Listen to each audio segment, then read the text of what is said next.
Hello, we are Auraten, Dil Se Desi, a podcast for brown women by brown women. Welcome back. This is your host, Geet. I want to take a moment right now just to appreciate all the love and support that we've been getting from you guys. We're seeing the comments, we're getting the DMs, we see the likes, and we see the Insta page follows. I'm seeing the 5-star reviews that you guys are leaving us, and we are super grateful for your support and for your love. Today, Sammy, Amna, and I will be talking about self-care. What we do to unwind, relax, and reset from our hyperconnected worlds. I'm going to start today off by reading a quote by Dan Pearce, author of Single Dad Laughing. People who love themselves don't hurt other people. The more we hate ourselves, the more we want others to suffer. I've learned that loving yourself is at the heart of a successful life. When you love and respect yourself, you make space for yourself, explore your own curiosity, contemplate your thoughts, work through your challenges, celebrate your successes. You automatically respect and welcome another's need for the same into your life. When people like this come together, you encourage that in each other and unknowingly work towards creating a better world. And with those thoughts, we're going to jump right into episode 6. I hope you love hearing it as much as we loved making it. Merriam-Webster defines self-care as caring for oneself. Our first question for today is, what's your definition of self-care? Sammy, why don't you start off with that? Sure. I actually really like this topic, and I'm so glad that we're talking about it more and more as a society. I'm talking about it at work as well. And I think for me, self-care just means paying attention to myself, my feelings in the moment, the emotions that I'm going through, my day-to-day health and mental health together. Just being mindful of myself so I can do the things that I love and care for the people that I love, and care about the purpose that I have in life. So, and I know self-care can mean anything from just, taking 5 minutes to breathe, or taking a bath, or taking a walk. So I think I love the fact that self-care is really just whatever you want it to be. Keith, what about you? So I think over time, self-care for me has changed. There are different varying definitions of self-care for me. So there's one that is along the lines of what you're talking about, really just kind of taking time away, having boundaries, recognizing that something is too much for you in the moment and saying, okay, I need to step back. Or someone is too much for you and you need to kind of say, I'm going to talk to this person or not talk to this person. Could be forever or just for a little while. Those are varying versions of self-care, but I think there's also another self-care. And I think that happens to people that struggle with mental health or are experiencing PTSD or, things similar to that, which is a whole different level of self-care to me, which is, and I've been experiencing it lately, which, we've been talking about a lot amongst each other as friends, like us outside of the podcast, but we've been talking about my experience from last week, whatever happened, and the disassociation I'm feeling. The fact that I'm kind of like looking outside of myself into myself is also a form of self-care, where I'm trying to pinpoint, oh, I'm feeling this, and I'm having a panic attack, because a lot of people are finding it fascinating that I'm being able to pick up that I'm having a panic attack. Yeah. In the moment, I'm saying, yay, this is a panic attack, Would you call that reflection over the past few days, like deeper reflection? No, because it's happening in the moment, right? Yeah. So when I think back at it, then I recognize that it's self-care. But it's happening in the moment. So clearly I've learned that with time, that self-care. Because I've struggled with this my whole life, I have clearly learned patterns and ways that work for me so that I don't have to look at it after the fact and then go back and fix it. I'm actually now become aware enough of myself to recognize that this is not normal. Okay, and what is it? Of course, the medical background helps, right? Yeah. And it's not just the medical background, it's all the self-help books that I've read too. I've done a lot of reading on Kabhi to kaam aayenge na. Kabhi to kaam aayenge. Kabhi to kaam aata hai. Yes. So finally. Neuroscience, neurology, So yeah, I think that because of all of the stuff that I've read and then that I've been coping with throughout my life, major episodes of depression, major, issues with my ADD, anxiety that I just never addressed, whatever it is. But all of those things, I think with time have created this disassociation, which actually is making me recognize as I'm feeling it in the moment. And that I think is also a form of self-care. Amna, what about you? How do you define self-care? So like Geet, self-care to me has been evolving process.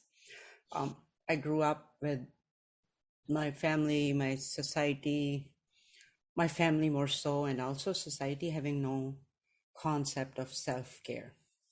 And then my profession also, being in medical school, doing residency, general practice of medicine, we're taught not to focus on ourselves. It's like no matter what, we just don't focus on ourselves. So that has been an evolving process for me. And for me also, self-care is about care of my soul and care of my mind and body, and creating a balance because in human body it's all about balance. Too much electrolyte, too little electrolyte. So creating a balance for my soul and for my mind has been a struggle throughout my life. And finally I've come to a point where it's all about, and now we have more evidence and research showing that stress causes physical illness. And so I have had to teach myself that if I'm not well, if my soul, my body, my mind is not well, then I will not be able to take care of anyone. So to me, it means taking care of the whole person. Yeah. No, I think, and you bring up a really good point, is that balance and taking care of that whole person, where, you can't separate your mind from your body. You can't separate the stress from your body. And I'm glad that we're talking about self-care as we're wrapping up Mental Health Awareness Month as well. And after having some really, tough conversations around mental health too. I'm glad that we're here. And I think, Geethu, you brought up a really good point earlier, and you mentioned time.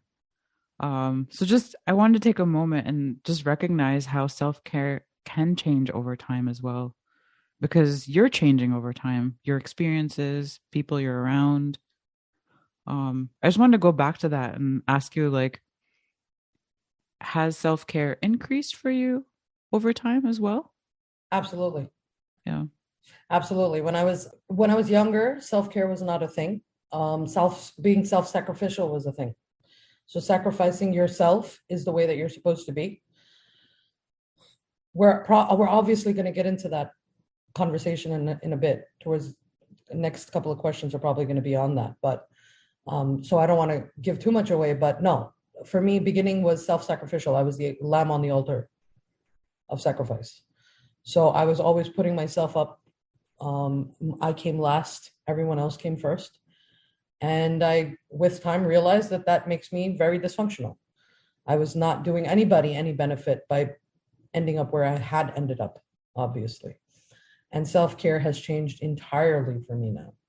So with time, I have become just more aware of myself and what makes me comfortable, what makes me uncomfortable. And if something makes me uncomfortable, then I find a way to extract myself out of the situation, even if that means that it's forever. And I've had a tough time dealing with that. There are people that I'm not talking to forever because it makes me so uncomfortable. So, and slowly I've also recognized that, chasing people is a waste of time. If somebody's not loving you and respecting you the way that you're loving and respecting them, let it go, bro. Right. Self-care is letting go. Self-care is letting go. Exactly. Yeah. So, and I think even for me over time, I don't think self-care even came into my damag until I started working at an organization that is really strong about mental health, and they have a mental health clinic for the community. And so I think just being in proxy of that, I was able to pick up on so many more conversations that I was like, yeah, I guess I just never recognized that, I don't know, me listening to music or me going for a walk I could categorize that as self-care. And so I finally had a word for it, I guess. Yeah. And the other thing also I think I didn't give enough respect to was self-care is also having a girl gang. Having a girl gang that you can turn to, people that really learning how to decipher between people who care for you genuinely and people who don't. And therefore also changing the way you treat them. If you're not somebody's priority, don't make them your priority. Make the people that really love you your priority. Involve them more in your life. If they make you feel good, there's a reason why they're there. Everyone in your life is there for a reason. So stop, gauge things properly, kind of. So to me, girl gangs are self-care, right? Amna? Yeah. So I read it somewhere that, if you can you name 5 friends that you can call in the middle of night if you're in a crisis situation, or a friend or a family that you can borrow money from, and so on and so forth. And that is another way of looking at it. Yes, if you have to have a support system. Girl gang. I like the name girl gang. Girl gang, absolutely. And it's a girl gang because for me, that's what it is. But I have a group of people now that I honestly can say, because exactly that question that you're talking about, I think at some point I came across that question in my life too. And I realized I was completely coming up empty. And that was very, very depressing for me. It was super depressing that I'm putting in all of this time and energy into people that I know I can't call at 12 o'clock and say I have a flat tire and they're going to show up. Yeah. If there's only one of those and 20 of the people that would not even pick up the phone, then you have a problem. So now that's changed. I mean, every person I think in my life that I have currently is the kind of person that they don't have to drop their lives, but I'm just saying, pick up the call. I'm not calling you just for poop, Yeah, and also emotional support.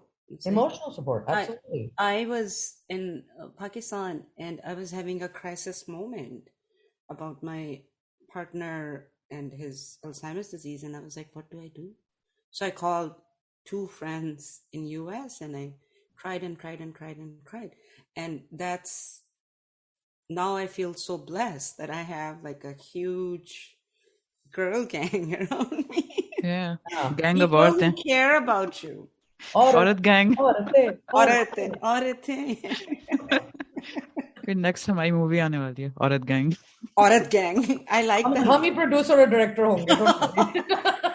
वो सिर्फ audio होगी. नहीं, हम produce direct कर रहे हैं, हम act नहीं कर रहे, so don't worry. हाँ. All right. Let's go to the next question. So how do you find ways to unwind and de-stress? What are some of your go-to things that you do? Yeah, Amna. Yeah, for me, music is, over the years, all my life, music has been my go-to thing. I remember I was 14 years old and my parents went abroad and I didn't ask for makeup or anything else. I asked for a cassette player. So music just takes me somewhere else. And it's my go-to thing. Other things, there's a laundry list of things, but really for me, nature, water, grass, sky, just being out in fresh air, and music. Sounds so comforting. Yeah. Sounds so comforting. Yeah. So, Sammy, what about you? Sometimes a really good cup of chai is a lovely way to de-stress. And sometimes, I totally agree with Amna. Listening to music that puts me in a really good mood that I can just, get up and start dancing to. I love that. I love doing that for myself. And then I think sometimes self-pleasure and masturbation can be a great way to unwind and de-stress. Oh, that was awesome. Thank you for saying that. Okay. Wait, what? Say it again. All you listening out there, A Yeah. great way to unwind and de-stress is just a quick masturbation session. Yeah, and that's the best self-pleasure. form of self-care is loving yourself, man. Exactly. Thank you for stating one of the probably most appropriate ways of de-stressing, and I don't think I would have said it. So thank you. Just don't let your mom listen to this one. I'm over it. I'm a woman here. Astaghfirullah, tawbah, tawbah. Hath jab jalenge na. Yeah. Oh my God, that's awesome. But I love it. I mean, let's go there, because those are the things that really, if that makes you feel good, that's self-care. Do it. Hell yeah. And you do it in your own privacy, right? कौन कह रहा है बाहर जाके करो? नहीं, और इतना क्यों, मतलब मर्द भी इसी वजह से करते हैं. Exactly. मतलब वो सेल्फ केयर कर ले जितना चाहिए. हम ना बोले वर्ड, हम ना कर सके ना. नहीं, आप कर सके तो दूसरी बात है, आप जबान से उस चीज को ना निकालें. Okay? ये सही है. और से बैड टैबू हराम हराम हराम हराम हराम हराम. And then one more way that I love de-stressing is stargazing. There's this absolute just feeling of wonder that you get from just staring at the sky and staring at what's out there. And so, yeah. But Geet, what about you? यार मेरा तो बहुत है. I am What about like top 3 to 5? Okay, that are like your go-to. I love candles. I'm very my nose. I'm very, what do you call it? I don't know what the word is. Olfactory. So I have a solid connection with smells. So scents and smells of certain things. Sometimes I have no idea what it is, but it triggers. So my nose is very strong. So I love candles, incense. I find it very relaxing. A cup of chai, like you said. Music, oh my God, has been my lifeline. But I also have a very weird love-hate relationship with music, because sometimes if I hear a certain song, it puts me right back in my center of my trauma. so I have a love-hate relationship with music. So I used to listen to music nonstop. Now I'm a little bit more picky about what you listen to? Picky about it, and also when I listen to it. I don't automatically turn to music to de-stress. It's just one of the things. I love cooking to de-stress. That's true. I also love doing house cleaning. I've been getting that. I love to, like, when I'm, what's it called, sweeping the floor and stuff. I find it very relaxing. So if I'm in my house and I'm really just very homey, and I'm not, nobody's forcing me to do it, right? Like there's nobody sitting on my head, ke jhadu lagao and poche lagao. I'm just doing it on my own. I actually like taking care of my home. Is very de-stressing to me. Yeah. Spending a lot time with my dogs. Being by the water has always been a very calming factor for me in my life. So I like being by the water. I like looking out in the stars and on the night and watching the planes go by or the boats go by. And yeah, me too. Amazing. So relaxing. Being home is very relaxing. So there's so many things. So many. Yeah, for sure. I forgot cuddling with my pet. Like just that, like sit there and like you cuddle with them and you're like, oh, this feels so good. I mean, today I was reading that book that Jahara recommended, the Body Keeps Score. I got it and I'm reading it. I'm on like page 3 and it's starting to get heavier and heavier for me. And I'm just like, oh, and I can feel myself sweating. That's how heavy it's getting for me. And suddenly Zara picks up, Zara is my little 12-year-old Shiba Inu, picks up a toy and just starts shaking her head like this and flipping it and flopping it all over. And then I look at her and I'm like, oh, thank God. I love you.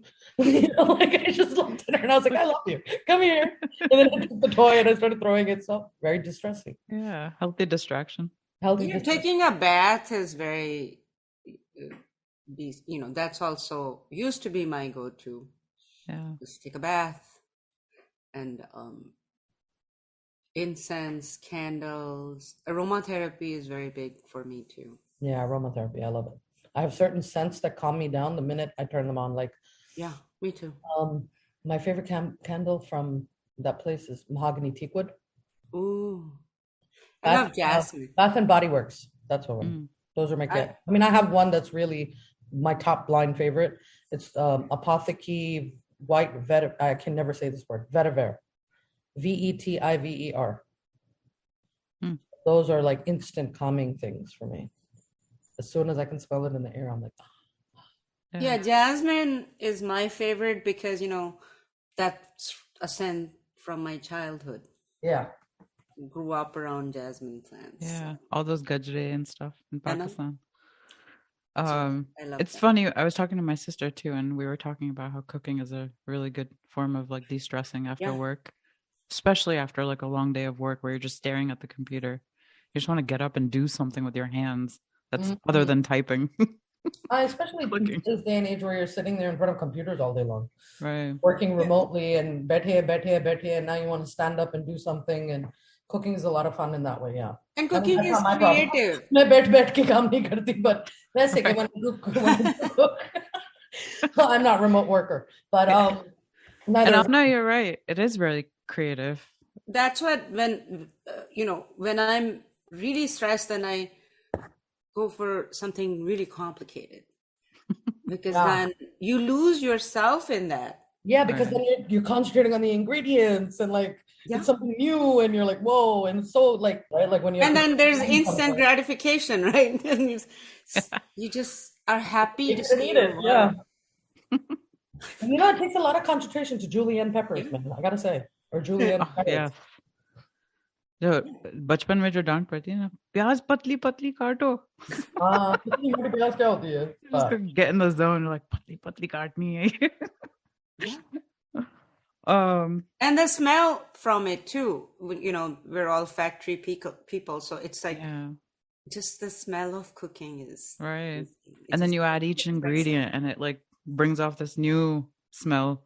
Yeah. But yeah, I wonder, in this conversation, I think one of the big things that I kept thinking about too was, why don't we talk about self-care in our own community, in our South Asian community, as women? What is that? What do you think that is? I know it's not one thing. I think generations of not taking care of I was going to say, do you have 60 years to listen? Probably more like thousands. It's a constant thing. I was with some people last week, and it's ingrained in us that pursuit of pleasure is not our thing. That's what you're constantly told, and you're told that that's selfish. It's not selfish. If you're over course of years that I have learned that if I'm happy with myself, then I can serve others better. I also think it's a bad notion of self-care too that we have in our community. अभी जैसे सबीन अभी कह रही थी कि they want to talk about इसके घर में क्या हो रहा है तो उसके घर में क्या हो रहा है. ये एक weird version of self-care भी है हमारी community में, that is they think that women when they get together they're just supposed to sit there and talk about उसके घर में क्या तो उसके घर में क्या तो उसकी बहू ने क्या. This is not self-care. Can we just say that out loud, please? Right. Yeah, this is not therapeutic in any way what you're doing. Right. Like being worried about log kya kahenge is not self-care. Self-care. It's like self-destruction. सारी औरतें किसी और को bitch out कर रही हैं, ये कोई self-care नहीं होता. और problem ये होता है कि you have nothing in life, right? You have no control over your life. You don't even know what the fuck self-care is. So what are you gonna do? You're gonna say, वो बहुत बड़ी slut है और वो तो फलां है और उसने फलां किया. But at the end of the day, you realize कि आप फिर भी खुश नहीं हैं. So yes, it is not self-care. हाँ नहीं, because मैंने देखा है कि हमारे यहाँ इर्द गिर्द जो आंटियां या whatever मेरी उम्र की भी शायद women होंगी तो ये kitty पार्टियां करती हैं, right? They go out and they have these kitty party type things where they meet in the daytime, and that's supposed to be, I'm going with my girls to go and have some lunch, and they tell their husbands or their partners or whatever, हाँ ये मेरा time है, right? So they're making the effort to take time out for themselves, but then they're doing something entirely destructive with themselves. Okay, like you're just adding more misery to your psyche by sitting there and listening to somebody being bitched out or bitching them out yourself, No, and I was in Pakistan for an extended period of time, so I went to a lot of these parties. So it's about किसने क्या पहना है, उसने क्या पहना, देखो उसने आज क्या पहना हुआ था, देखो उसकी आंखों के नीचे बैग्स नजर आ रहे हैं, नहीं उसने फलाने तो जरूर बोटॉक्स कराया है और फलाने. So it's all just criticizing others because, and my whole inference of after reflecting is that it's because there's nothing inside you, so you don't want to pay attention to you, so you want to pay attention to others and create negativity in them. मैं एक ये भी बात कहती हूँ ना कि यहाँ पर खासतौर पे बच्ची को बड़ा किया है तो it's all about positive reinforcement positive. तो मैंने कहा हमारी सोसाइटी में ना तो नेगेटिव रीइंफोर्समेंट से हमें बड़ा करते हैं. Every day you said you're supposed to say every day find a positive things about your partner or your child or something. वहाँ पे कहता है कि हर रोज 10 नेगेटिव चीजें मैंने तुम्हारे बारे में तुम्हें बतानी. और मैं I'm gonna be the first to admit वैसे, okay, again because of someone that struggles with this stuff my entire life, I'm going to go ahead and admit कि दिमाग वहाँ जाता है. You do pick up so fast on the negative things. ये wrong है, ये सही नहीं है, ये नहीं है, ये नहीं है, and then it's a work in progress for you to say, hey, I'm not going to pinpoint that. Instead, I'm going to say something positive. It's like a work in progress. You're not perfect at it. It's really an unlearning experience, to be honest, right? Like over time, because you're kind of like, yeah, agar ek banda or a bandi, whoever, is sitting there and hearing this and living this day in and day out, of course they're going to think that way. Of course they're going to worry about the material shit, like bag and shoes and kapde or whatever, right? And not really worry about themselves and how they care for themselves. But also for themselves, you know, under that's ingrained in us कि हम भी अपने बारे में भी कहते हैं कि मेरे में ये कमी है. Emotionally भी आप सोचते हो कि मेरे में ये कमी है, मेरे physically ये कमी है. Instead, this is a body that's carried us, mind and body that's carrying us through adversity, carrying us. So we have to be thankful to ourselves too. I think a lot of people find physical fitness and working out as self-care. Lekin, I have to take a moment for this to say that's not where it stops. You know, I know a lot of people that put in a hell of a lot of energy and time into their physiques and this and that and say, I'm caring. And then they I'm caring for myself. This is my self-care. Yeah, but that's not where it ends. Because, I mean, at the end of the day, a lot of these people that I see that are working out so much and spending so much time at the gym, they're still friggin' miserable at the end of the day anyway.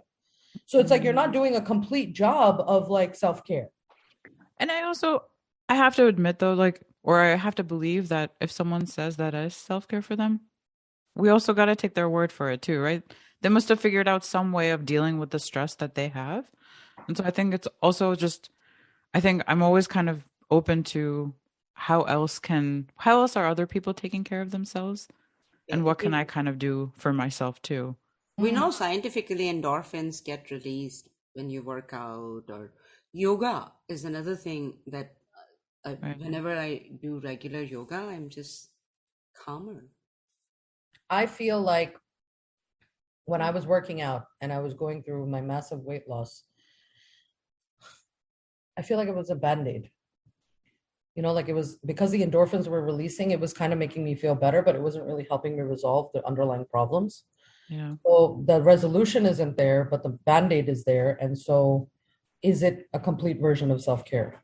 Mm-hmm. And to me, I feel like until and unless you address your fractured brain, right? Which I'm going to now again lead back to that Emotional First Aid, the book by, I believe his name is Guy Winch. He says that we put so much effort when we break our leg. Do we walk on it? No, we don't, right? So like, why are we walking on our broken brain? Why are we doing that? True. And so when I think back at it and I went through I have to say it's like a drug, because you're losing the weight, you're getting better, you're not feeling amazing about yourself, and you're obviously starting to look amazing in the mirror right now, right? You're losing all this weight, people are like, oh, you look great, and blah, blah, blah. It's a drug. It's kind of a drug, but it's not resolving any of my real emotional issues underneath. It's just making me look good. And so people are more accepting of me. Yeah. Like, what does that do for emotional first aid? Not much. I think even from right. And I think even from our parents' generation or, you know, previous generations, I feel like they were so worried about survival that self-care felt like a privilege for them. You know, like that they were going through such hard shit that like that's all they focused on was like, how are we going to survive? And that's what they passed down to us too, right? This like survival mentality.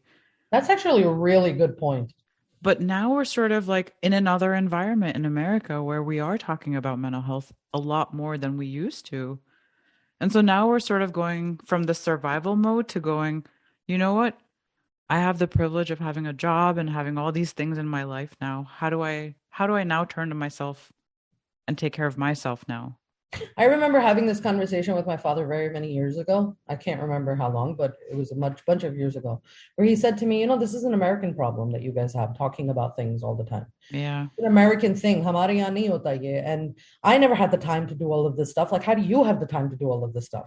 And I just looked at him dead ass. Like, I looked him in the face and I was like, because I don't have the problems that you had, Dad. Are you not recognizing that? Right. Like, okay. And then he made a joke out of it. Yeah, your father's Bill Gates, so you can just waste your time. And I'm like, that's not what's happening right now.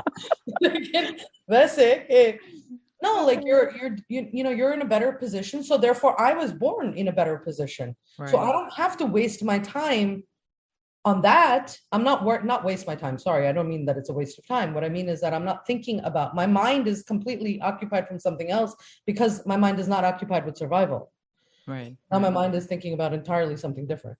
Yes. Yeah. But isn't it, I mean, it just is mind-boggling to me that South Asian communities में सबसे ज़्यादा होता है कि oh, don't think about it or survive.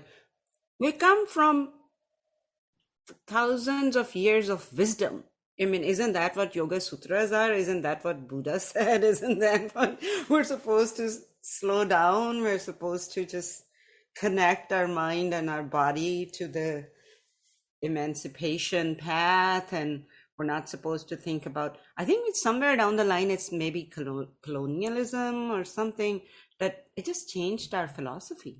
Our old philosophy reminds me of American Indians, Native Americans. Yes. It reminds me of their philosophies and how they take everything very easy and calm and say, hey, stop and smell the roses is not like, it's their lifestyle. It's not something that they just do once in a while. And being one with nature. Like there's this sort of indigenous root to it. I think you're right. Yeah. And the same thing is present in ancient Indian philosophies, right? Okay, be one with nature, drink, take time to breathe, yoga, the art of breathing and making yourself better. And all of these things are also rooted in nature. And it sounds amazing, but yeah, like you're saying, in colonialism took it away from India. It also took it away from America, right? Colonial, right. Capitalistic. Right. It's all focused on what you produce, not what are you giving back to Mother Earth, Right. Whether it's Earth, whether it's giving back to the community, it's just, sort of sucks the purpose out of it. Yeah. I think the other thing that I was thinking about too, as I was thinking about this question, like, why don't we talk about self-care? And I really think there's more to it. Obviously the mental health aspect of like, just like, you don't talk about what's bothering you. Like nobody talk about it in your house. We're not going to bring up that big, hairy conversation ever again. So there's that part of it that like sort of blocks you from like just even communicating or talking about what's on your mind or what you're feeling. And then when you actually like try to deal with it, then your parents come along and they're like, "Beta khana kha liya?" And that's like, dude, okay, so that's what you're gonna say to me after like I just went through this like boatload of shit.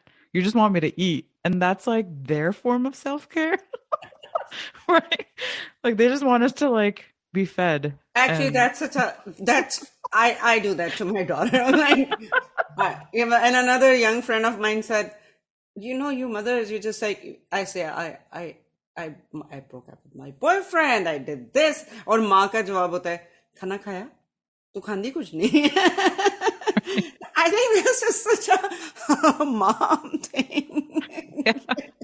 It's like, it comes from that caring, I know that it comes from that like very caring aspect of our parents. And also that's the only thing that like they can think of saying it in that moment because they don't even want to go there. Also, it's like, that's the only caring thing you can say. Because if you just say, you don't want to question their stress, and you just say, I hate my life, and you say, khana kha lo. And I'm My mom used to do that and it used to bother the hell out of me, and I do that to my daughter all the time. Yeah. How I'm listening to you now, and that's how my mother, because over this week, that's what she's been doing. She shows up at my house with food. She can't really talk about the conversation. She doesn't really want to. She gets very uncomfortable. So, it's very jarring for her. So the only thing that she can do is to make me tons of food, which I don't really want to eat because I'm not going to eat, 4 dosas and dal and gobi ki sabzi and everything all at once. It's not going to happen. But that's her version of caring for me. Right. And it's almost like that's probably the big type of self-care that I can think of in our South Asian communities, that we feed our souls with like really nourishing food that makes us feel good. So I feel like that's probably the top self-care like strategy in South Asian communities. Yeah. मतलब masturbation तो बहुत यानी list पे भी नहीं है ना. वो तो अभी कोई माँ आपको अपनी बेटी को आके नहीं कहेगी ना, बेटा, when you're feeling really down, did you masturbate? 5 minute ले लो बेटा, कोई बात नहीं. 5 मिनट ले लो, बाथरूम में चली जाओ. हम नहीं सुनेंगे. ये तो माँ नहीं कह सकती, खैर. No, but I don't know. I feel like maybe there's also another version of this too. Like we're blaming it just on colonialism, but we also have is Vadera system colonialism?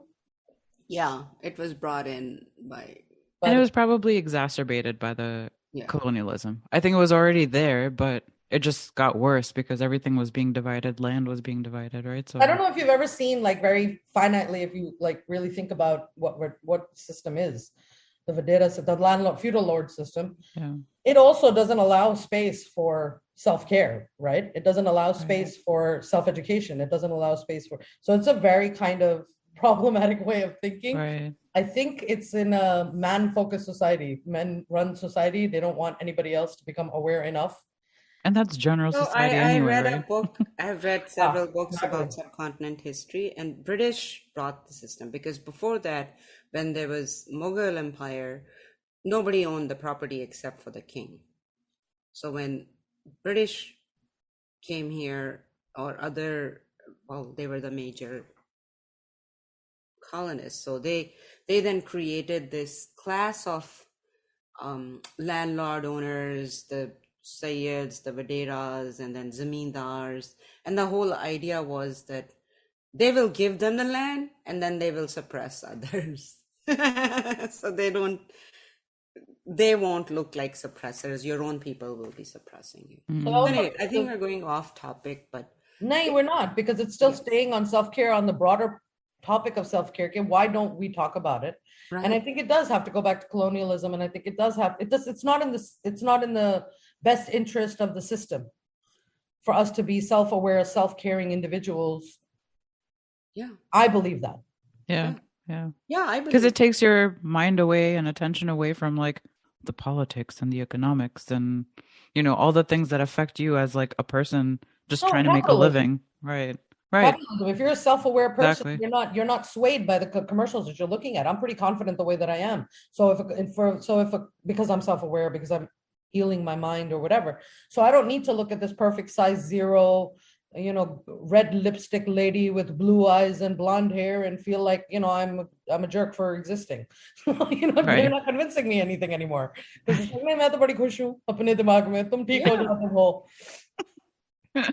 and I think it's harder for women too. I think, Geet, you touch on a really good point. It's really hard for women to do this because we're told to be the care providers, not people that practice self-care, right?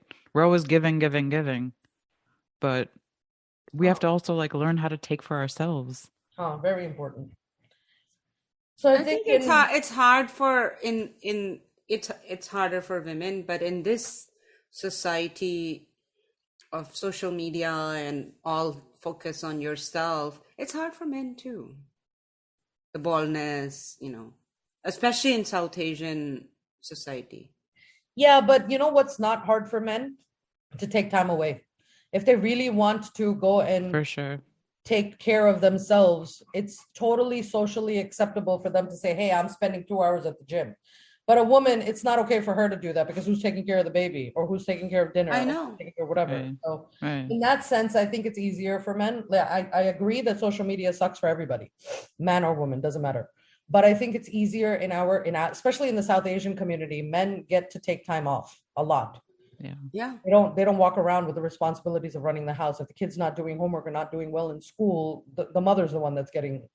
I mean, even here, have you guys and have you girls read that whatever it's called, Housewife's Instruction Manual? No, yeah. Right. Yeah. Even in America, just overall in America. Yeah. I wasn't being specific to the South Asian community, but I do think that I think all across America, it's more difficult for women to take time away. But I do think that the South Asian community excuses a man's nonsense No, a lot more readily. Yeah. Yes. For sure. Absolutely. For sure. Yeah. And I think what's interesting too is that how I'm glad though we are starting to see these conversations more and more in our South Asian communities, obviously because of younger generations. And also I think the conversation in the US is moving more towards that sort of being your authentic self. And that really does require caring for yourself as well. Yeah, absolutely. Authenticity matters nowadays, right? Like I keep saying that to my parents many a times. We'll have a very very different viewpoint on something, entirely different. It's like almost a huge generation gap. And I'm telling them, and it didn't used to be that way, but it is now. And I'll tell them, I'm like, this is not, like, for example, if something goes wrong, if somebody's, I don't know, we're dealing with a lawyer, okay? My parents' way of dealing with it, tell the lawyer this, blah, blah, blah, blah. It's like sort of authoritative. Yeah, very authoritative and very kind of almost demeaning and belittling. And I turn and I say to them, I'm like, the lawyer, mera naukar nahi hai, lawyer, like I can't speak to the lawyer that way. I don't agree with that. So I'm going to speak to them like a human being, and I'm going to say, hey, hi, Mr. Lawyer, Mrs. Lawyer, can you do this? Yeah. And I mean, and people respond to that better too. Right. We don't respond to authoritarianism anymore. So for someone who travels a lot, I've noticed and I've learned over the years, it's like you take their first name, you just say, if you're going to start yelling at them, what do they care? I mean, they're standing behind that counter and constantly people are complaining. If you just go treat them like a human being and say, okay, fine, do whatever. And I've done both. I'm just like, what do you mean? And I've been traveling for 30 hours. They don't give a shit. So this is and when you say, okay, listen, fine, if I miss my, it happened to me. My daughter and we missed our flight from in Dubai. Then we had to spend a couple of days in Dubai, and then we had another flight in London coming to US, and then it almost looked like we were gonna miss our flight. And by that time I was just like done. So I just walked over, and she said, I think you missed. They're already all boarded. And I said, listen, do whatever you want to do. Just get us a hotel room. Sometimes that said, you know what? Yeah. She called them and she said, you know what? Just go to the flight. I was going to say, sometimes that calmness is self-care too. Right? I was just going to say that, Sammy. I was going to say sometimes treating other people with respect is self-care. Yeah. I just showed her my human side instead of saying, how dare you and how come and blah. They don't care. And also they probably couldn't do anything about it either, right? They're like beholden to like plane times and stuff. So but if you just show them your vulnerable side and say, I'm so sorry, but fine, do whatever you want to do. Right. Well, if you're treating somebody, when you're walking up to a counter or you're dealing with someone and you're getting riled up, you're not caring for yourself. You're actually raising your blood pressure. You're raising your, different markers. You're doing so much damage to yourself when you're getting so upset about something that sometimes being calm and facing something calmly is self-care. Yeah, and also I'll give you an example. No, it's a little bit different than that. I love getting massages. That's another de-stressor. Yeah. So, Yeah. but in the beginning, I come from a culture of massages. So when I used to get massages here, sometimes I'm lying there thinking, I don't like what you're doing. I don't like this. I don't like that. And then I came up with a different strategy. And I use that for all my care, like mani, pedi, facial, and massage. They say, what do you want? And I say, do your best. And you know what? I get the best care. It helps me, it helps them. That gives them a confidence boost too, Oh, right? yeah. Because they totally will do their best. Yeah, Yeah. they're gonna be like, oh, this woman has her faith in me. All right. That's a great idea. Yeah. This has been a great, great conversation. I hope there's a lot of takeaways for everybody from here. Yeah. De-stressing is super important. Learning how to maintain your equilibrium is super important. Yeah. The And more I think, sorry, Geet, I was just going to say one thing. Yeah, go I ahead. think the other thing is our South Asian communities are really communal. Like we want to do everything together as like a tight-knit family, a tight-knit community. So it's always about the greater good. Whereas I think self-care tells you that you are an individual, pull yourself out of that community or that extended family and just, think about yourself. So I think sometimes it sort of goes against the grain of what we're taught to be like, you have to take care of the family. You have to be one with the community. So I think that's the other thing that might be difficult for South Asians out there, that like practicing self-care might be difficult to separate yourself and go like, I'm going to concentrate on myself now. I wish they would look at it the other way, because they can actually be examples of self-care and realize that they're enjoying each other's company more when they're caring for themselves. And also, Geet, Right. I'm sure you have noted that, and I've noted that when I was in the self-sacrifice mode and I was like, I have to give up this, I have to give up that in order to make so-and-so happy, I was miserable. So then how can I make them happy when I'm constantly bitter and miserable? I fight with my partner and I'm making all these, messes when I am thinking I'm sacrificing. How cannot you not see? So it's important to say when I'm in this mode of like, I can only take care of you better if I take care of myself. Right. Right. It's simple to me. We have a therapist at work that says, when they make that announcement on the plane, like put your oxygen mask on before you put it on and help others. Absolutely. Like, that's exactly that sort of thing that she uses to talk about self-care. Exactly. So that's really that's a really great example that we can all sort of relate to. Yeah. Because you're only as good as you are alive, right? And I know that's a very extreme. You're only good when you're alive. It's not about alive or dead, but it's about you're only as good as you are inside. So what are you giving back to your community? If you're not good, and if you're, let's say the example that Amna was just giving, okay, I'm miserable about whatever. You're sharing your misery, and then it becomes misery loves company, right? You're sitting there all being miserable because now she's talking about it. I'm thinking about, oh, maine kitni sacrifices kiye. And it becomes almost like a communal sacrificial, what the hell is happening? Naito, we could have just all been just talking about, I don't know, look at that star, isn't it gorgeous? And nobody's upset, Right. And that's where gang of women comes in, man. Yeah, hell yeah. It's like, chalo, आओ burger खाएं. Yeah, I'm coming. You're miserable, but I'm coming. Let's go out for dinner. Yeah. And then when she goes to talk about it, I'm like, nahi, aaj nahi. Abhi hum burger khayenge. So and let's just laugh. Laughter therapy. Oh, for sure. Laughter is self-care for sure.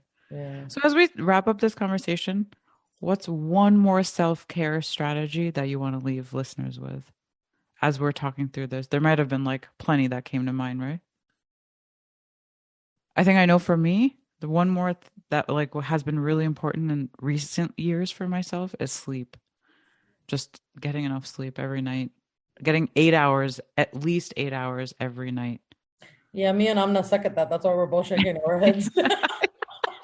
We both are not sleepers. That's where the idea of this podcast came from. It's like our 2 a.m. conversation. Yeah. Our lack of sleep and those crazy conversations that we have at 2 a.m. What is my one takeaway of self-care? Or another self-care idea that you may not have mentioned. I think I mentioned everything. Mujhe to lagta hai ki bas that it's really important to take care of yourself. That's what I feel. Yeah, Amna. My self-care idea for takeaway is really and that works for me, is accepting myself for who I am and be true to myself. Yeah. So if you're not true to yourself, you're constantly going to be in a struggle. And that happens in South Asian community a lot. So my last takeaway is also authenticity. Yeah. I think that's it. Yeah. Authenticity. And I think what you remind me of is self-love. Like self-love is self-care, right? Yeah, self-love is self-care. Authenticity is 100%. Like, are you being authentic? Are you really being true to yourself? That's very, very, very, like, I think it's the core of for me, who I am. that's the core. Mm. That there is everything else. Yeah, it's like if I can't be true to myself with a person, it's better to walk away.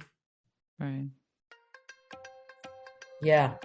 So, ladies, that was an amazing conversation. I hope Yes. we can have. I hope all the listeners are taking away a lot of information from us. Hopefully, and we are always fun to listen to. I hope. I'm gonna go sleep now. Our nonsense. Thank you for your support. We are on Apple Podcasts, Spotify, and Google Podcasts. We also have an independent website which you can, which you can access, www.auraten.com. If you're not able to listen to the podcasts at any of those three places, you can listen to them on our website. But aside from that, we're also getting on the way of getting on Stitcher. We are on TuneIn. So we're on the way of adding more platforms in which you can listen to Auraten, the podcast. We do appreciate your love. We can't be here without you. Please continue giving us awesome ratings and reviews on all three of those channels. All three of those platforms. We love you guys. Thank you, Auraten. Love you, ladies. Aurat gang. Girl gang. Zindabad. Girl gang.